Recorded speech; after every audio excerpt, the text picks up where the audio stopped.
পরিবারের বক্তব্য আপনাদের শোনালাম। আর নির্যাতিতার বাড়ি থেকেও নির্যাতিতার পরিবার যে কথা বলছেন, তারা সরকারের ওপর আস্থা রেখেছেন।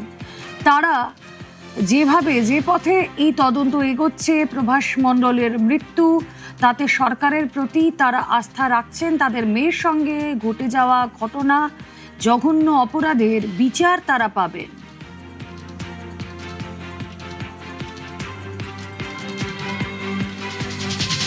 বারুইপুর এনকাউন্টারের ঘটনা, প্রভাস মণ্ডলের মৃত্যু, রিভলভার ছিনিয়ে পুলিশকে আত্মরক্ষায় গুলি চালাতে বাধ্য হয় পুলিশ, আর তাতেই মৃত্যু অন্যতম অভিযুক্ত প্রভাস মণ্ডলের। তারপর তাকে হাসপাতালে নিয়ে আসা হয়। হাসপাতালে চিকিৎসকরা জানান তার মৃত্যু হয়েছে।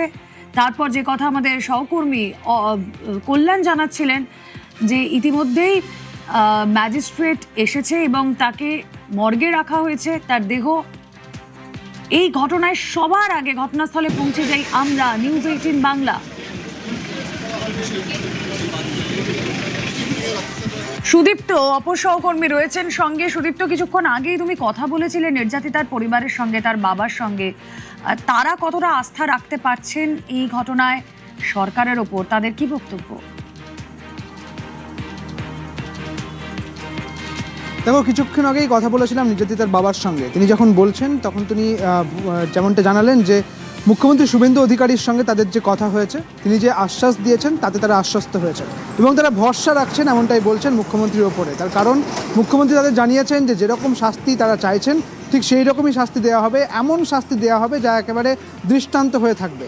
এবং এই কথাতে নির্যাতিতার বাবা তিনি কিন্তু বেশ আশ্বস্ত বলে মনে হলো। তিনি বারবার করে বললেন যে মন্ত্রী অগ্নিমিত্রা পাল তিনি তাদের সঙ্গে যোগাযোগ করছেন এবং মুখ্যমন্ত্রী শুভেন্দু অধিকারী তাদের সঙ্গে কথা বলেছেন এবং তিনি যেমনটা বলেছেন সেই অর্থেই কিন্তু কাজ হচ্ছে এখনও পর্যন্ত এবং পুলিশ খুব ভালো কাজ করছে, এমনই কিন্তু নির্যাতিতার বাবা জানালেন। এবং আজকে তুমি জানো যে এই অভিযুক্তদের মধ্যে একজন প্রভাস মণ্ডল, তার পুলিশের গুলিতে মৃত্যু হয়েছে এবং এই বিষয়টিকে শাস্তি হিসেবেই দেখছেন নির্যাতিতার বাবা, এমনটা তিনি বললেন। এবং বাকি যারা রয়েছেন তাদেরও যে শাস্তি হবে এবং দৃষ্টান্তমূলক শাস্তি হবে এই বিষয়ে তিনি আশাবাদী। তার কথাবার্তায় তা একেবারে পরিষ্কার হয়ে গেল। রুমেলা। ওকে,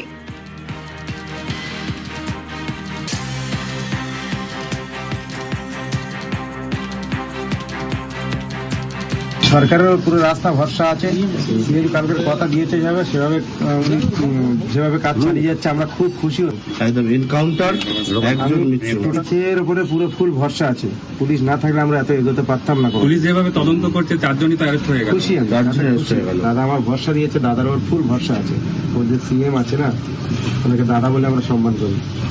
দাদা ফুল ভরসা দিয়েছে, ওনার ওপর ফুল বিশ্বাস, আশা, ভরসা সব আছে।